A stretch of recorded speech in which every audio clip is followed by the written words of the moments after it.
Hi hello everybody welcome to our channel మన stars. ఈరోజు మీ అందరి గురించి ఒక స్పెషల్ గెస్ట్తో మనమైతే ఇంటర్వ్యూ చేయబోతున్నాం. ఎవరైనా తెలుగు ఇండస్ట్రీలోకి రావడానికి యాక్టర్ అవ్వడానికి చాలా స్ట్రగుల్స్ అవుతుంటారు. బట్ ఈయన యాక్టర్ అని అవ్వడానికి ముందే చాలా స్ట్రగుల్స్ని ఫేస్ చేస్తూ ఆ స్ట్రగుల్స్ అన్నిటినీ ఒక సక్సెస్ కింద టర్న్ చేసుకొని ఒక సక్సెస్ఫుల్ యాక్టర్గా ఇప్పుడు చాలా సినిమాల్లో మనల్ని అందరిని ఎంటర్టైన్ చేస్తూ ఒక పెక్యులర్ సపోర్టింగ్ యాక్టర్గా మనకు అప్పుడప్పుడు పాజిటివ్ షేడ్స్లో నెగిటివ్ షేడ్స్లో ఇలా డిఫరెంట్గా ఆడియన్స్ అందరినీ ఎంటర్టైన్ చేస్తూ రీసెంట్గా వచ్చిన చాలా పెద్ద పెద్ద సినిమాల్లో కూడా మనల్ని అందరూ ఎంటర్టైన్ చేయడం జరిగింది. And he is none other than Yogi Khatri గారు మనతో ఉండడం జరిగింది. మరి ఆయనతో మాట్లాడి ఇంకా చాలా విషయాలు తెలుసుకుందాం. Let's go. సార్ నమస్తే సార్. నమస్తే అండి. Sir first of all recent అంతా మొత్తం అంతా యోగి ఖత్రి గారితోనే సినిమాలు నిండిపోయాయి. సో యాక్టర్గా ఇప్పుడు కూడా ఇది కొంచెం ఆనందంగా ఉంటూ ఉంటుంది. పెద్ద సినిమాలో ఉన్నారు, చిన్న సినిమాల్లో ఉన్నారు, ఏ సినిమా అయినా సినిమాల్లో ఉంటే ఆడియన్స్ ఎంటర్టైన్ చేస్తున్నారు. సో అలాంటప్పుడు యాక్టర్గా మీ ఇన్నర్ ఫీలింగ్ ఎలా ఉంటుంది? ఐ మీన్ ఇది గ్రేట్ అచీవ్మెంట్ అన్నట్టే కదా బా. ఎట్లా అంటే ఈ యొక్క అరుదైన ఇది ఒక యాక్టర్స్కి అంటే ఒక సెలబ్రిటీకి ఒక రాజకీయ నాయకులకే దొరుకుతుంది. బయటికి వెళ్ళినప్పుడు పబ్లిక్ ఎగుబడి చూడడం, సెల్ఫీలు తీసుకోవడం, మాట్లాడడానికి ట్రై చేయడం, అది చాలా ఆనందకరమైన విషయం అబ్బా. సార్ అంటే మీ జర్నీ ఎక్కడి నుంచి మొదలు పెడదాం ఆలోచన ఎందుకంటే ఏదైనా జర్నీ A to Z ఉంటుంది. మీదేమో ఒక దగ్గర మదర్ దగ్గర నుంచి 360 తీసుకొని MBA చదివినాడు, మళ్ళీ US వెళ్ళి అక్కడ మళ్ళీ ఇండియా అమెరికా సినిమాలు కంప్లీట్ చేసి మళ్ళీ ఇక్కడికి వచ్చి గిమ్బుల్ ఆపరేటర్ మళ్ళీ యాక్టర్గా అవి ఏంటి సార్ అసలు ఎక్కడి నుంచి స్టార్ట్ చేయమంటారు? బాగా బాగా ఇన్ఫర్మేషన్ బాగా గ్యాదర్ చేశారు. ఎక్కడి నుంచి స్టార్ట్ చేద్దాం అంటే చెప్పండి. అసలు ఇది ఒక కంప్లీట్ అవ్వని సర్కిల్ ఇది. బట్ మీరు మాత్రం అచీవ్ చేయగలిగారు. చాలా స్ట్రగుల్స్ ఉంటాయి. ప్రతి సిచ్యువేషన్లో ఒక్కొక్క డిఫరెంట్ రోల్ ప్లే చేసుకుంటూ రావడం జరిగింది. బట్ ప్రతిదీ కూడా సర్వైవల్ అవుతూ డైరెక్ట్గా సక్సెస్ అయ్యారు ఫైనల్ ఒక యాక్టర్గా. సార్ అంటే ఏంటి మైండ్లో ఎప్పుడు అంత అంత కన్ఫర్మ్గా పడిపోయింది సార్ పక్క యాక్టర్ అవ్వాలని ఎప్పుడు పడింది అంటారు మైండ్లో? ఏజ్ ఆఫ్ 18లోనే నాకు స్టార్ట్ అయింది యాక్చువల్లీ. చాలా స్ట్రాంగ్గా 18లో ఎట్లుంటుందో తెలుసుగా, జాబ్స్, హైట్, వెయిట్, కలర్ అవి ఇవి. ఇంట్లో అక్కలిగిన ఉంటారు కదా, అక్కలు, తర్వాత మేనల్లులు, వాళ్ళు వీళ్ళు ఫ్రెండ్స్ ఉంటారు కదా, నువ్వు యాక్టర్గా బాగుంటావు, యాక్టర్గా బాగుంటావు, అక్కడి నుంచే స్టార్ట్ అయింది అనమాట. అప్పుడు పడ్డ బీజం అలా నాటుకుంటూ మొక్కై మానై ఇప్పుడు వృక్షమై సినిమాలో సెటిల్ అయ్యాను. సార్ బట్ ఏంటి సార్ ఒక 360తోని ఒక సినిమా కథ స్టార్ట్ చేసినట్టు మీ కథ స్టార్ట్ చేసుకొని హ్యాండ్లూమ్స్ బిజినెస్లోకి దిగి మళ్ళీ అక్కడి నుంచి అటు సైడ్ వెళ్ళి ఈ జర్నీ అంతా అసలు ఏదో రోజు ఆలోచించుకుంటారు సార్ ఎక్కడ మొదలు పెట్టాను, ఈరోజు ఎక్కడ ఉన్నాను? మేనిఫెస్ట్ అంటారు కదా, అంటే మీరు ఏది కోరుకుంటారో అదే జరుగుద్ది అని. ఐ మీన్ అది నేను చాలా స్ట్రాంగ్గా బిలీవ్ చేస్తాను. నేను యద్భావం తద్భవతి అని, ఏదైతే మీరు కోరుకుంటారో మీరు అదే అవుతారు. కాకపోతే ఏంటంటే దానికి టైం పడుతుంది. నేను నా జర్నీలో అనుకున్నది ఏంటంటే యాక్టర్ అవ్వాలని. 99లో నేను 98లో యాక్టింగ్ కోర్స్ చేశాను. నేను 1 year యాక్టింగ్ కోర్స్ చేశాను వెన్ ఐ వాజ్ 18 to 19 వరకు. అప్పుడు కొన్ని సినిమాలకు ట్రై చేశాను.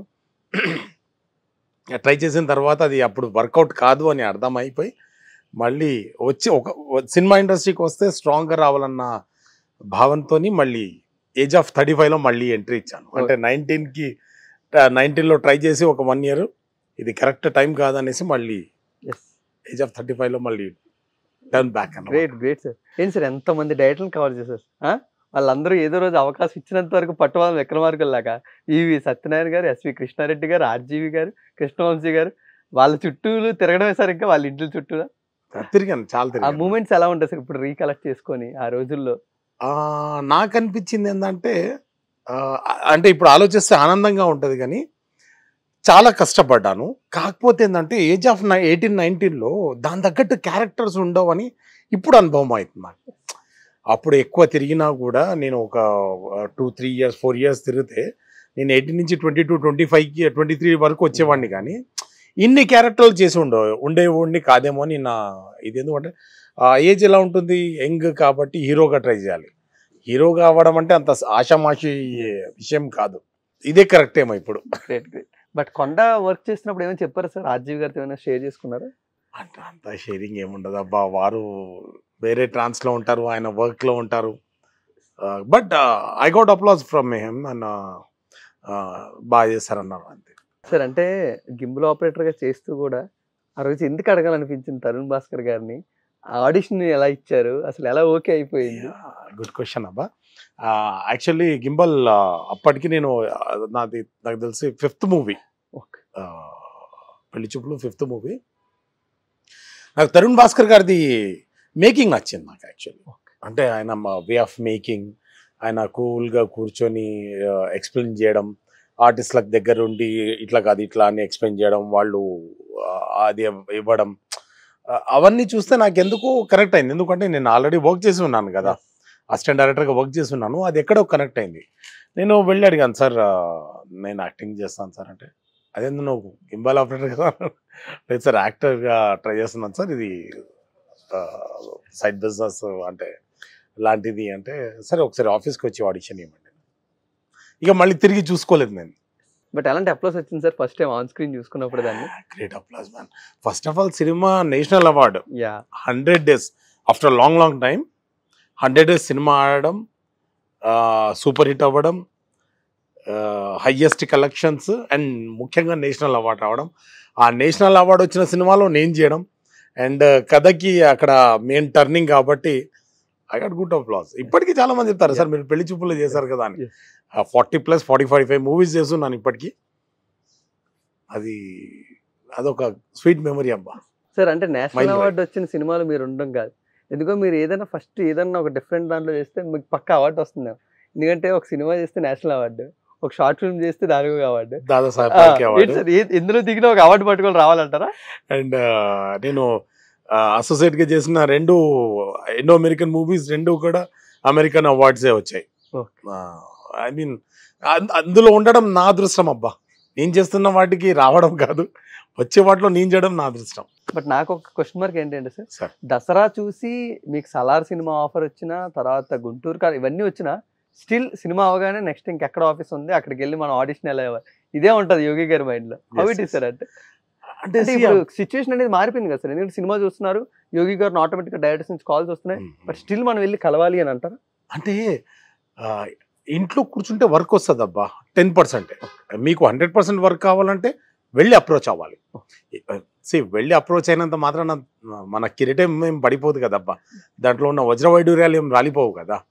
పోయి అప్రోచ్ అవుతున్నాం సార్, నేను ఉన్నాను సార్, నేను ఒకటి దాంట్లో ఏమైనా సెట్ అయితే చెప్పండి అన్నట్టుగా అలా వెళ్తే వర్క్ ఇంకా ఎక్కువ వస్తుంది, కానీ బెనిఫిటే కదా సార్. అంటే ఒకనొక టైంలో హ్యాండ్లూమ్ ప్లస్ సినిమా చేసేవాళ్ళు, ఐ థింక్ కరెక్ట్ కోవిడ్ టైంలో హ్యాండ్లూమ్ మొత్తాన్ని క్లోజ్ చేసి సినిమాలు పక్కే వచ్చి క్రాక్ సినిమాలో ఒక చిన్న రోల్ చేస్తూ కూడా ఇప్పుడు కిడ్కి అంత కష్టంగా ఉన్నా కూడా సినిమా చేస్తూ, అవు సార్ అప్పుడు ఏమన్నా యాక్టర్గా టర్న్ అయ్యి తప్పు చేశానని ఎప్పుడైనా ఫీల్ అయ్యారు సార్? లేదబ్బా, నెవర్. నేను తప్పు చేశానని నేను అనుకోవట్లేదు, కాకపోతే వడిదుడుకులు కామన్ అబ్బా.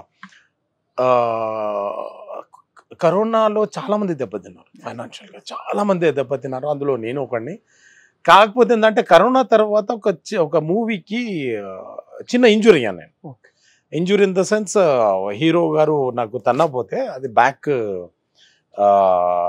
కరెక్ట్గా స్పైన్ మీద తలగడం, తర్వాత లెఫ్ట్ లెగ్ ఆల్మోస్ట్ 40% పారాలిసిస్ అయిపోవడం. థింగ్ ఈజ్ ఎక్కడో నర్వ్ ఇది అయిపోయి బ్లడ్ సర్క్యులేషన్ తగ్గిపోయింది. ఎప్పుడైతే బ్లడ్ సర్క్యులేషన్ తగ్గిపోతే ఆ పార్ట్ ఆటోమేటిక్గా చలనం తగ్గుద్ది కదా.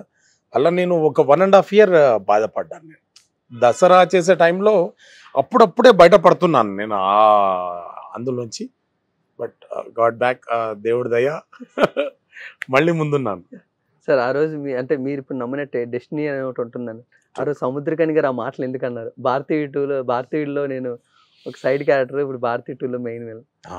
ఇప్పుడు మీరు అన్నారు చూడండి, బాబుకి ఎంత ఇబ్బంది ఉంటే క్రాక్ సినిమాలో అంటే నేను అప్పటివరకు మంచి మంచి సినిమాలు చేశాను, మంచి మంచి క్యారెక్టర్లు చేశాను. నేను బ్యాక్గ్రౌండ్లో అట్లా నిలబడి చేసిన సినిమా క్రాక్, ఫస్ట్ సినిమా. ఎందుకంటే నాకు అప్పుడు డబ్బులు చాలా అవసరం. ఐ మీన్ ఎత్తు వస్తే సిచ్యువేషన్ మొత్తం ఎత్తుగానే ఉంటాయి కదా, డౌన్ దిగేంత వరకు.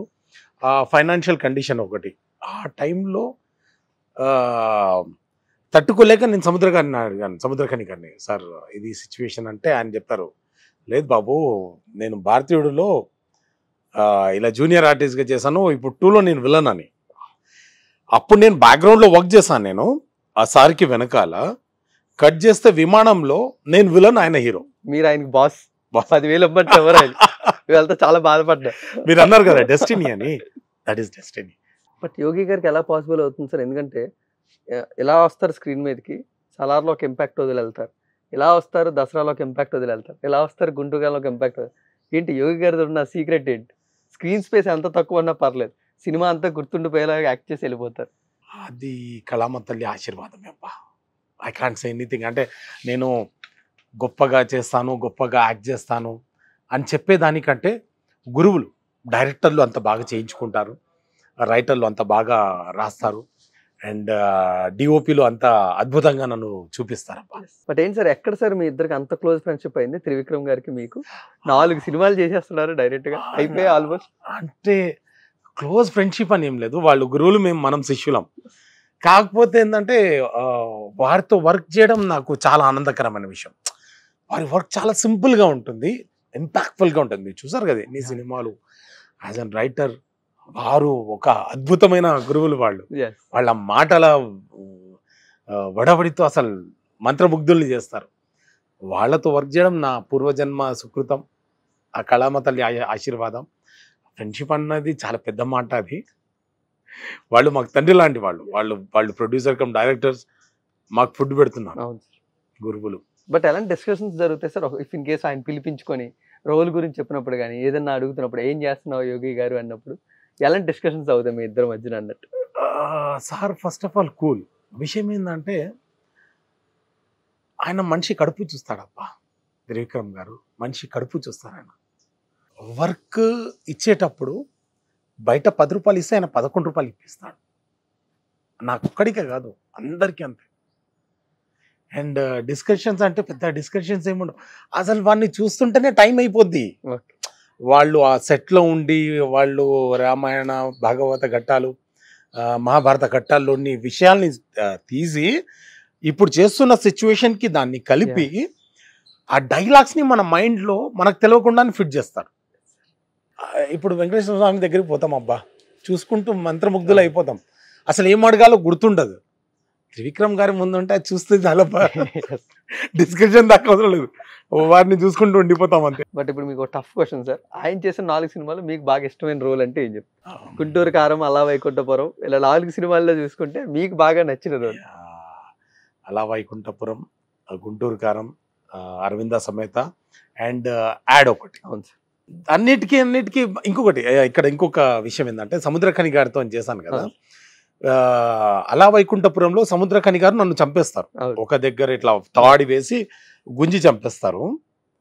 కట్ చేస్తే నేను బ్యాక్గ్రౌండ్ వర్క్ చేశాను, కట్ చేస్తే మళ్ళీ ఆయన ఆపోజిట్ వర్క్ చేశాను. This is called destiny. అన్నిట్లో నాకు అన్ని ఇష్టమే కదబ్బా. కాకపోతే ఏంటంటే అరవింద సమేతలో ముస్లిం బ్రదర్స్ లో నేను పెద్దవాడిగా చేశాను. ఆ సీన్ చాలా ఫన్నీగా ఉంటుంది అబ్బా, అది నాకు బాగా ఇష్టం అన్నిట్లో. సార్ సెట్స్ మారుతూ ఉంటారు, త్రివిక్రమ్ గారు కాన్స్టెంట్ గా ఉంటారు, హీరోలు మారుతూ ఉంటారు. సో వాళ్ళతో ఎలాంటి ర్యాప్ సెట్ అయింది సార్? అరవింద్ సమేత కాకపోవచ్చు, అలా వైకుంఠపురం, గుంటూరు కాదు, డైరెక్టర్ సేమ్, స్టోరీలు ఆయన తెచ్చుకున్న స్టోరీలు, హీరోలు కొత్త కొత్త వాళ్ళు వస్తూ ఉంటారు. సో వాళ్ళతో ర్యాప్ ఎలా ఉంటుంది అంటారు? అంటే హీరో అయ్యో అంత క్లోజ్ గా మనం, వాళ్ళు చనువు ఇచ్చినా కూడా మనం సంకం ఎక్కొద్దు కదా, మన లిమిట్స్ లో మనం ఉంటాం. అంత ర్యాప్ పెంచుకున్నంత కాదు. కాకపోతే గురుగారితో మంచి మాట మంతి ఉంటుంది అంతే. బట్ దసరాలో వాట్ ఇంపాక్ట్ఫుల్ రోల్స్. ఇలా ఉన్న 5 నిమిషాలు కూడా భయపెట్టి జనాల్ని అలా భయపెడతారు. అసలు ఎలా వచ్చింది సార్? అంటే శ్రీకాంత్ ఓడెల గారు కాల్ చేయడం జరిగిందా? How you enter into that project అంటే? యాక్చువల్ అర్జున్ గారు ఉంటారు అసోసియేట్, శ్రీకాంత్ గారికి అసోసియేట్ అర్జున్ గారు, వారు కాల్ చేశారు అనమాట. ఎక్కడో పరిచయం, యోగి గారు ఒకసారి ఆఫీస్కి వచ్చి వెళ్ళండి, ఏదో క్యారెక్టర్ అనుకుంటున్నాం, ఒకసారి ఆడిషన్ ఇచ్చి వెళ్ళండి. సరే సార్ కమింగ్. వెళ్ళినా ఒక సీన్ పేపర్ ఇచ్చారు, ఒక 1.5 పేజ్ ఉంది డైలాగ్. సార్ రేపు వచ్చి చెప్తాను సార్ అన్న.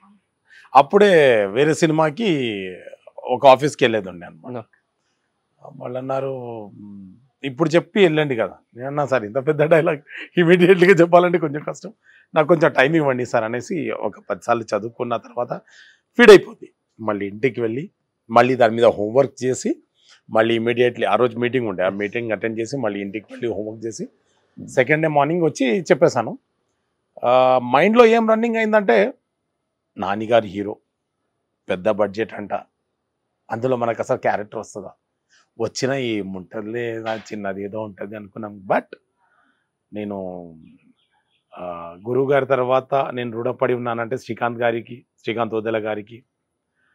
ఎందుకంటే ఇవాళ నేను సలార్ చేసి ఇంత బాగా పేరు వచ్చిందంటే దానికి కారణం బేస్ Yes, దసరా. దసరా. నేను శ్రీకాంత్ గారికి నా జన్మాంతం రుణపడి ఉన్నాను నేను ఆ విషయంలో. బట్ ఆయనతో కాంబినేషన్ సీన్స్ ఎలా ఉండేవి? నాని గారు wonderful guy man, down to earth. మేము ఒక సెట్ వేసాం, సెట్లో మొత్తం చిప్స్ ఉంటాయి కదా రాళ్ళు, Yeah. ఊరు మొత్తం అదే ఉంది, అంటే ఆ సెట్ మొత్తం అదే ఉంది. వారు చెప్పులు వేసుకోకుండా ఆయన కూడా ఉరికిండు, నేను కూడా ఉరికినా. నేను ఉరకడం వేరు, ఆయన star, is already there, is a natural star. నాకు అప్పుడు అర్థమైంది అబ్బా why is a natural star అనేసి. చెప్పులు లేకుండా దాదాపు మా ఇద్దరి ఫైట్ దాదాపు ఒక 2 కిలోమీటర్స్ ఉరికి ఉంటావచ్చు మేము. 2 కిలోమీటర్స్ ఇన్ ద సెన్స్ ఒక మల్టిపుల్ టేక్స్ అవుతాయి కదా, మల్టిపుల్ ప్లేసెస్లో ఉరకాలి, మల్టిపుల్ టేక్స్ అవుతాయి కదా. ఏం ఉరికిండప్పా, such a nice guy man, down to earth. నేను స్టార్ని, నేను అక్కడ మీరు ఇక్కడ, చాలా కూల్గా నవ్వుతూ ఆ కోఆర్డినేషన్, అంటే ఒక కో ఆర్టిస్ట్కి ఆయన ఇచ్చే గౌరవం, తర్వాత ఛాన్స్, మాట్లాడే విధానం వండర్ఫుల్. బట్ ఆఫ్ స్క్రీన్ యోగి గారికి, ఆన్ స్క్రీన్ యోగి గారికి ఎంత సార్? నాకు ఎప్పుడు ఒక డౌట్ ఏంటంటే సార్, మీరు మీడియాతో మాట్లాడుతున్నప్పుడు కానీ, జనాలతో కలిసి ఉన్నప్పుడు కానీ ఎంత ఫన్నీగా, ఎంత జోవియల్గా ఉంటారు. ఇది ఎక్కడ ఒక్కసారి కూడా స్క్రీన్ మీదకి తీసుకురాలేదు సార్. మీకు ఎప్పుడైనా బాధపడేది సార్ ఈ ఫన్నీ టచ్ ని, ఈ కామెడీ టైమింగ్ ఎవరైనా వాడుకుంటే బాగుండని? నాకుందబ్బా అది. జయప్రకాష్ గారు ఉన్నారు, ఆయన అంత సీరియస్ క్యారెక్టర్లు చేసి, డి కదా, డీలో ఆ మూగుడి క్యారెక్టర్ అంటుంటారు, జస్ట్ చైర్లో కూర్చొని అద్ర కొట్టారబ్బా. అలాంటివి చేయాలి నేను. అంటే ఐ మీన్ నేను చేసిన 40-45+ మూవీస్లో ఆల్మోస్ట్ నెగిటివ్ రోల్సే ఎక్కువ ఉన్నాయి. ఈ కామెడీ టచ్ ఉన్న రోల్స్ వస్తే ఇంకా బాగుంటు అని నా మనసులో ఉంది. అండ్ రీసెంట్గా మన్మయ్య అని ఒక మూవీ చేశాను, రామకృష్ణ గారు డైరెక్టర్, మా మేనేజర్ గారు రమేష్ గారు ఇప్పించారు వర్క్. అది middle class father character, below middle class, upper కూడా కాదు, below middle class father role. టాబ్లెట్స్కి డబ్బులు లేని పరిస్థితుల్లో ఉంటారు వాళ్ళు. అది చేసినప్పుడు నన్ను నేను స్క్రీన్ మీద తీసుకున్నప్పుడు నా కళ్ళు చెమ్మగిల్లాయి. అంత వండర్ఫుల్ క్యారెక్టర్. అది రాబోతుంది త్వరలో, ప్రేక్షక దేవుళ్ళు చూసి ఆశీర్వదించాలని కోరుకుంటున్నాను. ఇలాంటివి ఐ మీన్ సీరియస్ ఫాదర్ క్యారెక్టర్లు, ఇట్లా కామెడీ క్యారెక్టర్లు పడితే ఇంకా బాగుంటుంది. మేము అలా చూడాలనుకుంటున్నాం సార్, ఎందుకంటే మీరు ఆఫ్ స్క్రీన్ ఎంత జోవియల్గా ఉంటారో, ఎప్పుడు ఆన్ స్క్రీన్ మీద ఎవరికి తీసుకురావట్లేదు. అది డైరెక్టర్ దేవుళ్లకు, గురువులకు కోరుకుంటున్నాను ఏంటంటే నన్ను కామెడీ యాక్టర్ని కూడా చేయండి అనేసి. సార్ బట్ సలార్ అనేది చాలా బిగ్ ప్రాజెక్ట్ అండ్ చాలా ఎలాంటి ఇంపాక్ట్ రోల్స్, మీరు ఆ కడియం తీసుకోవడం కానీ, అక్కడ ఆ నైట్లోని ఆ షార్ట్స్ కానీ, మీ లుక్ కానీ చాలా డిఫరెంట్. బట్ అసలు ఆ ఆఫర్ అనేది ఎలా వచ్చింది సార్, ఎలా అందులోకి ఆన్ బోర్డ్ అయ్యారు? యాక్చువల్లీ ప్రకాష్ రెడ్డి అనేసి నా ఫ్రెండ్ ఉన్నాడు, దానికి కో డైరెక్టర్. ఓకే. నాకు దాదాపు 7-8 years బ్యాక్ పరిచయం ఆయన, అంటే KGF 1-2 జరుగుతున్నప్పుడు కూడా పరిచయమే. మనిషి అదృష్టం చూడండి ఎట్లా తిరిగి వస్తుంది. మెయిన్ కో డైరెక్టర్, అంత KGF 1-2కి ఉన్న కో డైరెక్టర్. ఆయన తలుచుకుంటే ప్రశాంత్ నీల్ గారి దగ్గరికి తీసుకుపోయి నిలబెట్టే కెపాసిటీ ఉన్న వ్యక్తి. టైం ఎలా వచ్చిందంటే నేను దసరా చేయడం, దసరాలో ఆ లుక్ చూడడం, తర్వాత ప్రకాష్ రెడ్డి గారు తీసుకెళ్ళి ప్రశాంత్ నీల్ గారికి చెప్పడం, వారు సెట్లో పిలిపించడం. ఈవెన్ దో నేను ఆడిషన్ ఇవ్వలేదు అబ్బా క్యారెక్టర్ని, ప్రశాంత్ నీల్ గారు పిలిపించడం. ఆ రోజు కలిసిన తర్వాత ఈవినింగ్ అరౌండ్, అంటే నైట్ షూట్ కదా, 5 o'clock ఏమో సెట్లో ఉన్నాను. అరౌండ్ 6:30కి వేరే ఎక్కడో షూట్ చేసుకుని వాళ్ళు వచ్చారు. కాస్ట్యూమ్ వేసుకున్నాను. 6:30, 6:45 వరకు వచ్చారు. సార్ ఇది క్యారెక్టర్ సార్, ఇట్లా ఉంటుందన్నారు. రైట్ సార్ అన్నాం. నేను గెస్ చేయలేదబ్బా, అంత పెద్ద సినిమా హిట్ అవుతుంది, దాంట్లో డౌట్ లేదు. కానీ నా క్యారెక్టర్ అలా పేరుతుందని నాకు జనరల్గా ఏముంటుంది, చిన్న రోల్ కదా, ఏదో వెళ్ళిపోద్దిలే అనుకున్నాను. కానీ అంత ఇంపాక్ట్ ఉంటుంది ఆ సినిమాలో ఆ క్యారెక్టర్ అని నాకు ఐడియా లేకుండే. ఫస్ట్ డే చూసిన వాళ్ళు సెట్లో ఉంటారు కదా, సెకండ్ డే. ఫస్ట్ డే చూసి వచ్చిన వాళ్ళు సెకండ్ డే ఉంటారు కదా. సార్ సలార్లో బాగా చేశారు సార్, అవశ్యం సలార్లో బాగా చేశారు అని వచ్చి చెప్పేంత ఏముందబ్బా అనుకున్నాను నేను. సెకండ్ డే అది ఇంకా పెరిగింది, థర్డ్ డే ఇంకా పెరిగింది, ఫోర్త్ డే ఇంకా పెరిగింది. ఫిఫ్త్ డే డిఓపి గారు వచ్చేసి, గుంటూరుకారం డిఓపి గారు వచ్చేసి, యోగి గారు బాగా చేస్తారు సార్ మీరు ఆ క్యారెక్టర్ని. అసలు నా దగ్గర వర్డ్స్ లేవు. ఇక 6th day immediately ticket book చేసుకొని ఫ్యామిలీ మొత్తం వెళ్ళాం సినిమాకి. సార్ అసలు సలార్‌లోని సగం పార్టీ మీ వల్ల అసలు. ఆ కడియం మీరు తీసుకోవడం, అండ్ ఆ కడియం మళ్ళీ పృథ్వీరాజ్ గారి కోసం రావడం. చాలా పెద్ద స్టోరీ అసల. మీరు ఇంపాక్ట్ అందుకే ఒక 5 నిమిషాలు వచ్చి సినిమా మొత్తానికి ఒక పెద్ద ఇంపాక్ట్ చేసి వెళ్ళిపోతారు. నేను చేసిన షార్ట్ ఏవైతే ఉన్నాయో అవన్నీ ఇట్లాగే పెళ్ళి. అండ్ ఇంకొకటి, నేను ఇప్పటివరకు చేసిన సినిమాల్లో అతి తక్కువ స్క్రీన్ టైం ఉన్న సినిమా సలారే. కానీ ఎంత కానీ గుర్తుండిపోయింది. దాని ఇంపాక్ట్ ఇచ్చింది కూడా సలారే. భయంకరమైన ఇంపాక్ట్ అది. బట్ గుంటూరు కారం ఎక్స్‌పీరియన్స్ ఎలా అనిపిస్తుంది మీకు? సలార్ ఒక పక్కన హైప్ ఇచ్చేస్తుంది. ఆ గుంటూరు కారం సెట్స్‌లో కూడా సలార్ హైపే వస్తూ ఉంది. వచ్చింది. బట్ ఆ గుంటూరు కారం ఎక్స్‌పీరియన్స్ ఎలా అనిపించింది? మహేష్ బాబు గారు చామ్ బాయ్. ఐ మీన్ వారు వస్తుంటేనే ఆ సెట్లో ఒక ఆరా ఉంటుంది, ఒక ఒక అద్భుతం ఉంటుంది. వచ్చి చాలా సింపుల్గా యాక్ట్ చేసి పడేస్తారు ఆయన. డీసెంట్గా ఉంటుంది. త్రివిక్రమ్ గారు సెట్ అంటేనే ఒక యెస్. పాజిటివ్ వైబ్ అబ్బా. ఆ వైబ్తోని ఒక 4 రోజులు బతికేయచ్చు. అది. సార్ ఇంకా మహేష్ బాబు గారు, రాజమౌళి గారు వీళ్ళిద్దరూ కలిపి సినిమా చేస్తున్నారు కాబట్టి తొందరలో అందులోనే వచ్చేసినా ఆశ్చర్యపోవాల్సిన అవసరం లేదు. మీరైతే రెడీగా ఉండాలి అంతే. మీ నోటి దయ వల్ల అలే కానివ్వండి. యోగి గారు రెడీగా ఉంటే చాలు, తొందరలోనే కాల్ కూడా వచ్చేస్తుంది. బట్ ఏంటి సార్ అంటే ఒక పెక్యులర్ డైరెక్టర్తో వర్క్ చేయాలని అంటే ఆయన వర్కింగ్ స్టైల్ అని నచ్చాలి, లేకపోతే ఆయన వర్కింగ్ స్టైల్లో మనకు ఒక క్వాలిటీ అని నచ్చాలి. బట్ ఫైనల్గా అందరినీ కంప్లీట్ చేసుకుని వచ్చి రాజమౌళి గారి దగ్గరకు వచ్చారు కాబట్టి ఆయన దగ్గర చెయ్యాలి, ఎందుకు చెయ్యాలి అని అనుకుంటే ఒక ఆన్సర్ సార్. సక్సెస్ఫుల్ డైరెక్టర్స్లో అంటే ఫెయిల్యూర్స్ తెలియని డైరెక్టర్స్లో రాజమౌళి గారు. నేను ఇన్ని సినిమాలు చేశాను కదా, అంటే హిట్ మూవీస్ మాట్లాడుకుందాం. ఫలక్నుమా దాస్ కావచ్చు, పెళ్లి చూపులు కావచ్చు, దసరా, సలార్, గుంటూరు కారం. ఇవన్నీ జరిగిన తర్వాత దీని మించి మించి రాజమౌళి గారు ఇస్తారనేది నమ్మకం కాబట్టి వారితో చేయాలని ఉంది. అలా హీరోస్ ఎవరైనా ఉన్నారు సార్ వీళ్ళతో యాక్ట్ చేయాలని ఉంది? పక్క చిరంజీవి గారితో, భీమ్లా నాయక్ పవర్ స్టార్తో చేశాను. ఇంకా ముందు ముందు కూడా చేయాలి, అనేతో చేయాలి, చిరు గారితో చేయాలి. ఆ టైంలో కలిసారు సార్ భీమ్లా నాయక్ టైంలో ఆయన ఏమైనా కలిసే అవకాశం? పవర్ స్టార్ గారిని అయ్యో 30 days వర్క్ చేశాను నేను. మీరు చూస్తే దాంట్లో బియర్డ్ ఉండదు, జస్ట్ మీసాలు ఉంటాయి, డైలాగ్స్ ఉంటాయి, మీరు చూస్తే గుర్తుపడతారు. ఇప్పుడు అయ్యో కలిసాను, 30 days మొత్తం చూసాను నేను పవర్ స్టార్ని. 30 days మొత్తం సెట్లో చూసాను నేను. అంటే 30 days కంటిన్యూ అవ్వలేదు, 5 days 7 days 8 days అవుతాయి కదా. నెల మీద ఒక 10 రోజులు 12 రోజులు 15 రోజులు, ఐ మీన్ నెల మీద 10 రోజులు వేసుకున్నా అట్లా 3 నెలలు చూసాను నేను. సో యాక్టర్గా ఆయన దగ్గర మీకు బాగా నచ్చిన క్వాలిటీస్? చాలా ఒదిగి ఉంటారు. సెట్లో 2000 మంది ఉంటే 2000 మంది మీద ఆయన కళ్ళు ఉంటుంది, ఆయన దృష్టి ఉంటుంది. ఎవరేం చేస్తున్నారు, ఎలా ఉన్నారు, వాళ్ళ స్థితిగతులు ఏంది.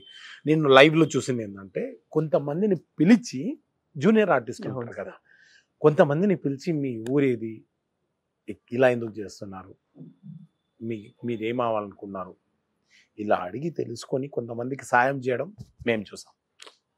ఇప్పుడు ఆయన్ని మోస్తే నాకు వచ్చేది ఏం లేదు కదా. But is a gentle man, pure. యాక్టర్గా మీకు ఎక్కువ ఇష్టం, పొలిటీషియన్కి ఎక్కువ ఇష్టం సార్ ఆయన? యాక్టర్గా, కానీ యాక్టర్గా ఆయన అంటే నాకు చాలా ఇష్టం. జానీ నాకు చాలా ఇష్టమైన సినిమా. ఆయన చేసిన అన్ని మూవీస్లో మై ఫేవరెట్ ఈజ్ జానీ. అందులో ఆయన డిఫరెంట్ బాడీ లాంగ్వేజ్, ఏది భీమ్లా నాయక్ వరకు ఆయన యాక్టర్గానే నాకు ఇష్టం. భీమ్లా నాయక్లో ఎప్పుడైతే 30 days నేను చూసానో, ఇప్పుడు మీరు పవర్ స్టార్గా, ఐ మీన్ ఇప్పుడు మీరు ఉప ముఖ్యమంత్రిగా చూస్తున్నారో, మీరు ఇప్పుడు చూస్తున్నామని మేము ఆ 30 daysలో చూసేసాం మేము. అప్పుడు కలిగింది నమ్మకం, ఒక్కరోజు రాష్ట్రాన్ని ఏళ్తున్నాడు. Is a golden, no words. లోపల ఏది ఉన్నాడో బయట అదే ఆయనకు ముసుగేసి ఇంకేదో, బయట ఒకటి లోపల ఒకటి, double games sir. But me growth అలా మేము చూస్తున్నాం కాబట్టి యాక్టర్గా, బట్ ఫైనాన్షియల్గా ఎలా ఉంది సార్ ఇప్పుడు? యోగి గారి స్టేటస్ కానీ, ఫైనాన్షియల్ ఇప్పుడు రెమ్యునరేషన్స్ కానీ, వీటన్నిటి గురించి మాట్లాడుకుంటే ఇండస్ట్రీలో రెమ్యునరేషన్స్ ఎలా ఉంటాయంటే అబ్బా, ఒక్కొక్క మూవీకి ఒక్కొక్క విధంగా ఉంటాయి అబ్బా. కొన్ని చిన్న బడ్జెట్ మూవీస్ ఉంటాయి, కొన్ని అడ్జస్ట్ చేసుకోవాలి. పెద్ద బడ్జెట్ ఉన్నాయి, వాళ్ళే పిలిచిస్తారు. ఇక ఫైనాన్షియల్ స్టేటస్ అంటారా, ఒడిదుడుకులు కామన్. సినిమాలు ఏంది, వస్తే వరద పోతే బురద. పని రాలేదనుకో ఖాళీగా ఉంటాం, పని వస్తే గట్టిగా వస్తుంది. బట్ మీ లైఫ్లో ద మెయిన్ పిల్లర్స్ అంటే అమ్మగారి తర్వాత ఇప్పుడు మేడం గారు కూడా అలాంటి సపోర్ట్ ఇస్తూ ఉంటారు మీకు. ఆబ్వియస్లీ బట్ వాళ్ళు ఎంత హ్యాపీగా ఫీల్ అవుతుంటారు సార్ ఆన్ స్క్రీన్ వెళ్ళి ఒక సినిమా చూపిస్తున్నట్టు మీరు అందులో మీరు యాక్ట్ చేస్తుంటే కిడ్స్ ఎలా ఎంజాయ్ చేస్తారు, మేడం ఎలా ఎంజాయ్ చేస్తారు, ఫ్యామిలీ ఎలా ఎంజాయ్ చేస్తారు? ఎందుకంటే ఒక డిఫరెంట్ క్షత్రియ ఫ్యామిలీ నుంచి రావడం అండ్ ఆ బ్యాక్ డ్రాప్ నుంచి సినిమాల్లోకి ఎక్కువ మంది రాకపోవచ్చు. మీరు ధైర్యం చేసి ఈ రోజు ఈ ప్లేస్ లో ఉన్నారు. ఇలాంటివి అందరూ ఫ్యామిలీ రిలేటివ్స్ కానీ వీళ్ళందరూ ఎలా ఫీల్ అవుతుంటారు? విషయం ఏంటంటే అంటే అక్కలు బావలు వీళ్ళందరూ దేవర్ హ్యాపీ. Mm. బట్ అంటే మా పాపను బాబును మా మేడంని సినిమాకి తీసుకెళ్ళాలంటే నాకు షివరింగ్ స్టార్ట్ అయింది ఫస్ట్. ఎందుకంటే పెద్ద క్రిటిక్స్ వాళ్ళే ఫస్ట్ వెళ్ళి చూపించేది ముగ్గురే. నువ్వు అట్లెందుకు చేసినావు, ఇట్లెందుకు చేయలేదు, ఇంకా బెటర్ చేసి ఉండొచ్చు కదా అంటే నేను ఇప్పుడు చేసింది పోయిందనమాట. బట్ మా wife great support for me. ఎందుకంటే ఒక జెండా నిలబడాలంటే కర్ర ఎంతైతే అవసరమో, బేస్మెంట్ ఎంత అవసరమో, ఒక యాక్టర్గా నిలదొక్కుకోవాలంటే ఫ్యామిలీ సపోర్ట్ కూడా అంతే అవసరం. ఎందుకంటే ఒక రోజు 2 రోజులు ట్రై చేసాం అయిపోయింది అన్నట్టు కాదు కదా. ఒక షాప్ పెట్టాం, ఒక బిజినెస్ పెట్టాం, 6 months తర్వాత డెవలప్ అయిపోద్ది, తర్వాత ఎర్నింగ్ స్టార్ట్ అయిపోద్ది అన్నట్టు కాదు కదా. నేను ఎంగు ఉన్నప్పుడు మా మమ్మీ చెప్పేది, నువ్వు వెళ్ళరా సినిమాలో ట్రై చేయి, నేను చూసుకుంటా అనేది అమ్మ. మళ్ళీ అలాంటి సపోర్ట్ ఇచ్చింది తనే. నేను ఇవాళ ఈ పొజిషన్లో ఉన్నా అంటే షీస్. సార్ బట్ ఫ్యామిలీ మొత్తానికి ఒక సినిమా బాగా ఇష్టం అంటే మీది ఏముంటుంది? వాళ్ళు చెప్పే వెంటనే పేరు అంటే వీళ్ళకి బాగా నచ్చింది దసరా, సలార్ ఇప్పుడు రీసెంట్గా మూవీస్లో. అండ్ ఇంకో విషయం ఏంటంటే మా బాబు కూడా యాక్టర్. యాక్చువల్లీ ఒక ఇంట్లో ఇద్దరం యాక్టర్స్ మేము. బ్యూటిఫుల్. నెక్స్ట్ జనరేషన్ స్టార్ట్ చేసేసారు ఆల్రెడీ. స్టార్ట్ అయిపోయాడు యాక్చువల్లీ. చెక్ సినిమాలో చిన్నప్పుడు నితిన్ గారి క్యారెక్టర్ చేశాడు. ఐ గాట్ గుడ్ అప్లాస్, సర్కార్ ఖత్రి పేరు. అండ్ తర్వాత రణస్థలి అని ఒక మూవీలో నెగిటివ్ రోల్ చేశాడు. అండ్ సత్యదేవ్ గారిది జీబ్రా రాబోతుంది, అది దాంట్లో he's the one of the main lead. Satyadev గారు, సత్యరాజ్ గారు, తర్వాత Sarkar Khatri. Eagerly waiting. Yes and దేవరాలో ట్రైలర్లో కూడా ఉన్నాడు మావాడు. Oh my god. And Gunasekhar గారి సినిమా రాబోతుంది, అందులో చేస్తున్నాడు. అండ్ మొన్న రీసెంట్గా సుందరకాండ రిలీజ్ అయింది సాంగ్. నారా రోహిత్ గారు చిన్నప్పుడు క్యారెక్టర్ చేశాడు. సుందరకాండలో సాంగ్ ఉంది కదా, అందులో మీరు చూడొచ్చు మా అబ్బాయి. సార్ మిమ్మల్ని డామినేట్ చేసేసాడు సార్ అప్పుడే వాడు. చెయ్యాలి. ఈ పిల్లలు ఎదిగితేనే కదా తల్లిదండ్రులకు ఆనందం. సో మేమైతే తొందరలో దేవరా రాబోతుంది కాబట్టి దాని గురించి వెయిట్ చేస్తున్నాం. మీ రోల్ ఎంత ఉంటుంది, చిన్నదా పెద్దదా? మీకేమైనా తెలుసు సార్ ఎంత ఉంటుంది? No idea. మీరు సీక్రెట్లు దాస్తున్నారు సార్. మీ రోల్స్ లాగే మీ పిల్లల రోల్స్ కూడా దాచేస్తున్నారు సీక్రెట్. అంటే రాబోతుంది కదా సినిమా, రెడీ టు రిలీజ్, చూద్దాం, మజా వస్తుంది. అండ్ నావి కూడా సినిమాలు దేవుడి దయ వల్ల బాగానే ఉన్నాయి. అశ్వత్థామ, అతాక్షర వండర్ఫుల్ క్యారెక్టర్ దాంట్లో. తర్వాత పుష్ప 2 రాబోతుంది నాది కూడా. పుష్ప 2 గురించి కొంచెం చెప్పాలి సార్. చెప్పడానికి ఏముందా, స్క్రీన్ మీద చూద్దాం. అంటే సెట్స్ ఎలా ఉంది, ఎంత గ్రాండియర్ గా రాబోతుంది, కొంచెం లేట్ అయినా ఎలాంటి రిజల్ట్ తో రాబోతుంది పుష్ప 2? డామ్ షూర్ అబ్బా, అది బాక్స్ ఆఫీస్ బద్దలు కొడుతుంది, దాంట్లో డౌట్ ఏముంది. అది మరో చరిత్ర తిరిగి రాస్తుంది. అది పుష్ప 2 చరిత్రను తిరిగి రాస్తుంది. ఇంకా అద్భుతంగా ఉండబోతుంది అది. ఆ సెట్స్ కానివ్వండి, రెట్రో స్టైల్ కలర్ ప్యాలెట్స్ కానివ్వండి, చూసాం కదా సాంగ్స్ ఎంత అద్భుతంగా ఉన్నాయి. ఎన్ని కాంబినేషన్ సీన్స్ అల్లు అర్జున్ గారు చూడండి మీరు ఆన్ స్క్రీన్ చాలా సైలెంట్ గా దాస్తున్నారు సార్. అసలు చాలా మంచిగా ఉండిపోతున్నాయి. అయితే అంటే స్వీట్ తయారు చేస్తాం కదా, అది ఎంత స్వీట్ ఉందో చెప్తే అర్థం కాదు, తింటే అర్థమైంది, సినిమా చూస్తే అర్థమైంది. బట్ అల్లు అర్జున్ గారిని చూసినప్పుడు మీకేమనిపించింది? ఒక మెగా ఫ్యామిలీని ఆ లెగసీని తీసుకొస్తూ ఇప్పుడు ఒక డిఫరెంట్ టైప్ ఆఫ్ ఫిల్మ్స్ చేస్తున్నారు. ఒక ఇండివిజువల్ పాన్ ఇండియా స్టార్ అంటూ ఉంటారు అల్లు అర్జున్ గారి గురించి వచ్చినప్పుడు. ఆయన నాన్ సెట్స్ లో కలిసినప్పుడు the way he acts, the way మీతో మాట్లాడే విధానం కానీ ఇవన్నీ చూస్తున్నప్పుడు, అంటే మాట్లాడేంత చనువు అయితే మనం తీసుకోం. బట్ వారు కీప్ ఆన్ ప్రాక్టీసింగ్. స్క్రిప్ట్ పట్టుకొని ఆయన నెమరేస్తూనే ఉంటారు, వాక్ చేస్తూనే ఉంటారు. సార్ మన సుకుమార్ గారు వచ్చి సార్ టేక్ రెడీ అని చెప్పేంత వరకు సార్ పుష్ప 2 గురించి అయిపోయింది. మరి సలార్ 2 గురించి సార్ నేను కూడా వెయిటింగ్. కాల్ ఇచ్చినంత వరకు మనకు తెలియదు అంటారు. అది ఇప్పుడు ఎన్టీఆర్ గారిది అనౌన్స్ చేశారు కదా, దాని తర్వాత. బట్ ఆయన వర్కింగ్ స్టైల్ మీకు ఎలా అనిపించింది సార్? ప్రశాంత్ నీల్ గారిది చాలా సింపుల్ అబ్బా. త్రివిక్రమ్ గారితో వర్క్ చేయడం అంత ఈజీయో ప్రశాంత్ నీల్ గారు అంటే వేరే వాళ్ళతో వర్క్ చేయడం Yeah, టఫ్ అని కాదు, ప్రశాంత్ నీల్ గారు చేసి చూపించేస్తారు, నాకు ఇట్లా కావాలి ఇట్లా కావాలి, ఆయన చేసిన దాంట్లో సగం చేస్తే చాలు. సార్ మీకు బాగా ఫేవరెట్ ఎస్విఆర్ గారు పౌరాణికంలో ఎరగొట్టేస్తారో మీరు డైలాగులు మాకు బాగా తెలుసు. ఒక మంచి పౌరాణిక డైలాగ్ చెప్పి ఈ ఇంటర్వ్యూని హ్యాపీగా కంక్లూడ్ చేద్దాం అనుకుంటున్నాను. ఒక మంచి పౌరాణికం డైలాగ్స్. మచ్చారి ఏమి శరీర సౌష్టం, ప్రౌఢప్రాయంలో సరిపిగులతో కూడిన నీ శరీరము మమ్మలను కవింపున గురి చేయుచున్నది. చూడుకోనా ఈనాటి మా శరీర తాపాన్ని నీ సొగసుల సుధములతో చెల్లార్చవలను. ఎవరక్కడ లోన మేము చెరిచిన కొన ఊపిరితో కొట్టుమిట్టాడుతున్న దాన్ని తీసుకెళ్ళి పుడవి తల్లికి బలిదానం ఇవ్వు. ఓహో అనంత అజ యశస్సు శ్యామల సంపద్గమ మహిపాల భూపాలులు ఈ వేళని ఏలిపిచ్చేసింది సమరానికా.